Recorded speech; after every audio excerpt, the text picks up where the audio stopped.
एक राज्य की राजकुमारी चित्रा की सुंदरता के चर्चे कई राज्य दूर गांव में थे। चित्रा की सुंदरता की सब कल्पना मात्र करते थे, क्योंकि आज तक उस रानी को किसी ने देखा ही नहीं था। रानी के पिता नहीं रहे, ना ही उनकी माताजी है। पिता की मृत्यु के बाद वो ही अपने राज्य को संभाल रही थी। वो रोज एक सभा लगाती थी और उस सभा में सिर्फ उसे देखने के लिए दूर दराज के गांव से कई लोग आते थे। कई राजकुमार और राजा भी चित्रा को देखने आते थे। रानी की सभा रोज एक खुले मैदान में लगती थी। राजा और राजकुमार न सिर्फ उसे देखने आते थे, बल्कि उसके लिए कई राजा में युद्ध भी हो गया। भरी सभा में रानी एक बड़े पर्दे के पीछे बैठे रहती थी। कभी कभी जब सभा को संबोधित करने के लिए बोलती थी, तब उसकी आवाज पर ही ना जाने कितने श्रोता मोहित हो जाते।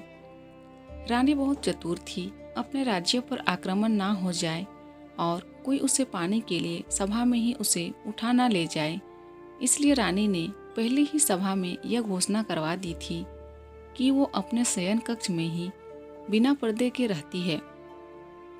उसके शयन कक्ष में अगर कोई अकेला आकर रानी को देख लेगा तो वो रानी उसी से विवाह कर लेगी।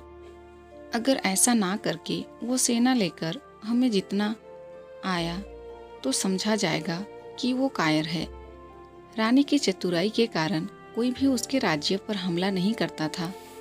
रानी का शयन कक्ष किसी मधुमक्खी के छत्ते से कम नहीं था। कोई भी रानी तक अभी तक पहुंच ही नहीं पाया था। हर रात कई राजकुमार और साधारण व्यक्ति कोशिश किया करते थे, लेकिन अगले दिन उनकी देह में प्राण नहीं बचते थे। कोई भी रानी के शयन कक्ष तक जाने वाले चक्रव्यूह को भेद नहीं पाया था, और महल में रानी का कक्ष कहाँ है किसी को आज तक पता भी नहीं चला था। रानी के सैकड़ों पहरेदारों की नज़र से कोई भी नहीं बच पाया था। बस रानी की सुंदरता सबकी कल्पना में ही थी। रानी के लिए ना जाने कितनों ने अपने प्राण गंवा दिए, लेकिन कोई भी रानी की सुंदरता को देख नहीं पाया।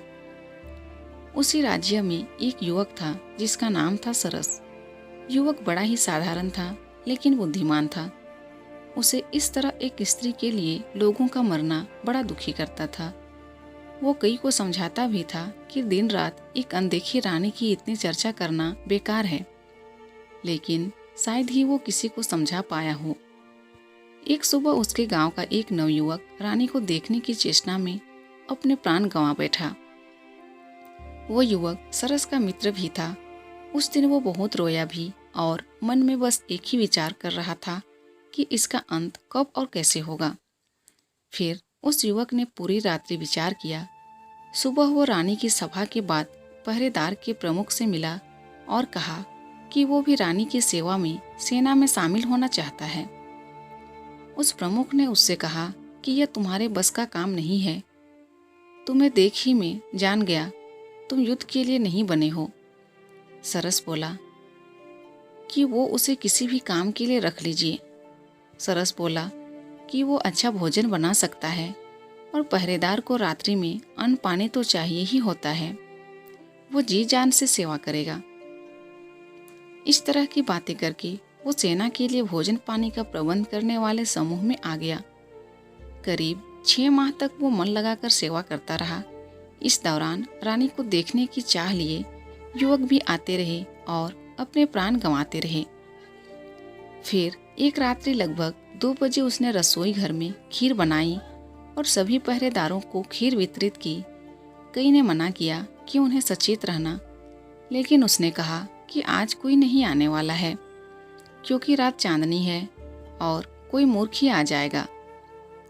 सभी पहरेदार को उसने खीर खिला दी। खीर खाने के कुछ समय बाद सभी मूर्छित हो गए। सरस ने खीर में बेहोशी की दवा मिला दी थी। सरस अब रानी का कक्ष ढूंढने लगा। 6 माह से वो यहाँ है, लेकिन इतना सख्त पहरा और पाबंदी है कि उसे भी पता नहीं है कि रानी किस कक्ष में सोती है। कुछ समय बीत जाने के बाद सरस को अब चिंता होने लगी, क्योंकि नशे की दवा का असर कभी भी समाप्त हो सकता था। फिर उसे एक चौक में नीचे तल घर में जाने का रास्ता दिखाई दिया। वो जैसे ही उस रास्ते पर गया, वहाँ कक्ष के बाहर ही 2 पहरेदार और थे, जिसका उसे पता ही नहीं था। वो छुप गया और विचार करने लगा। फिर उसने दीवार पर अपना सर दे मारा और उन पहरेदार की तरफ लड़खड़ाता हुआ गिरा। उसके सर से खून निकलता देख पहरेदार को लगा कि इस बार उन्हें भी शायद जगह छोड़कर ऊपर जाकर लड़ना होगा, इसलिए दोनों अपना द्वार छोड़ लड़ने के लिए ऊपर भागे। उनके जाते ही सरस खड़ा हुआ। द्वार सामने था और रानी भीतर कक्ष में थी। एक बार के लिए तो उसकी धड़कन भी तेज हो गई। जिसे किसी ने नहीं देखा है, उसे वो आज देखने जा रहा है। उसने द्वार खोलने के लिए द्वार पर हाथ लगाया और धक्का मारा, लेकिन वो द्वार नहीं खुला। द्वार पर नीचे एक बड़ा ताला उसे दिखाई ही नहीं दिया।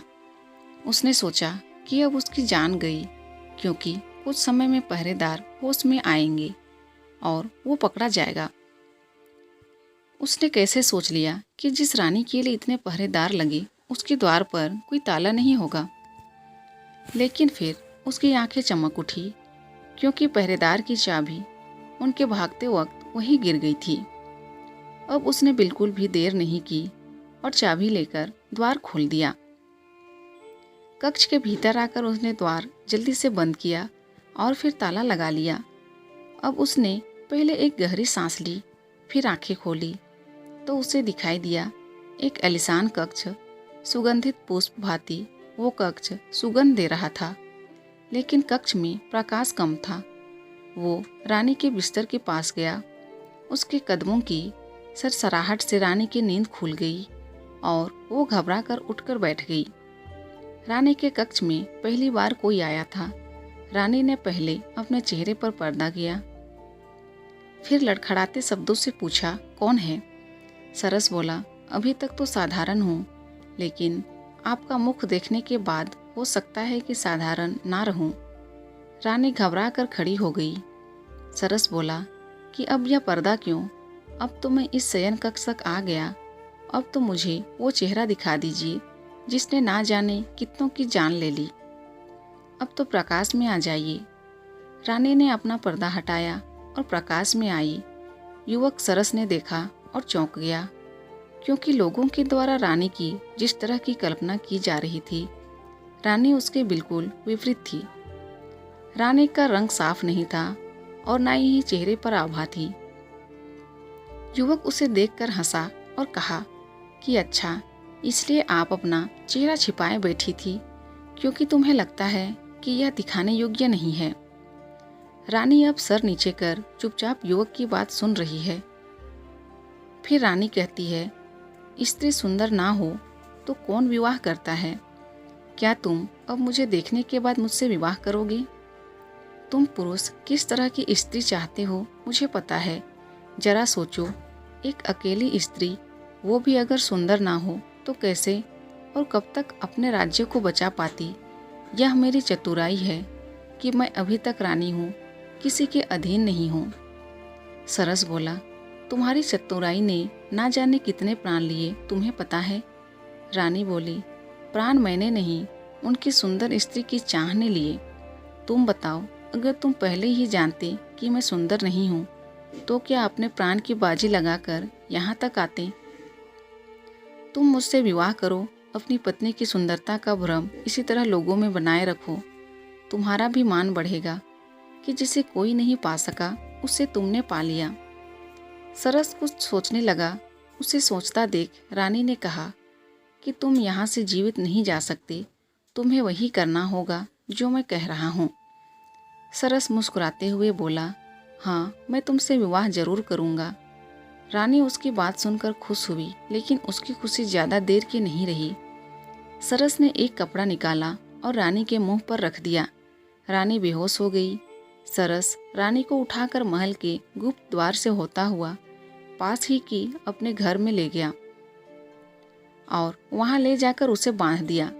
सरस जल्दी से फिर अपने घर से राजमहल में आया। कुछ पहरेदारों को होश आ गया था। वो भी उनसे बचता हुआ, लड़खड़ाता हुआ उनके पास गया। उसने ऐसा दिखाया कि यह एक बहुत ही बड़ी योजना थी। खीर में किसी ने कुछ मिला दिया था, जिससे हम सभी बेसुध होकर गिर पड़े।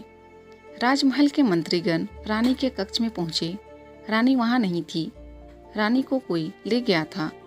उन्होंने सुबह राज्य में घोषणा करवा दी कि रानी को जो भी ले गया है हम उसे अपना राजा मानते हैं। रानी को लेकर वापस महल में आ जाए। सरस अब राजमहल से जब अपने घर वापस गया तो उसने रानी को खोला और उसे भोजन दिया। रानी ने कहा कि तुम अब जीवित नहीं रहोगे, तुमने मुझे यहाँ बंधक बनाया है।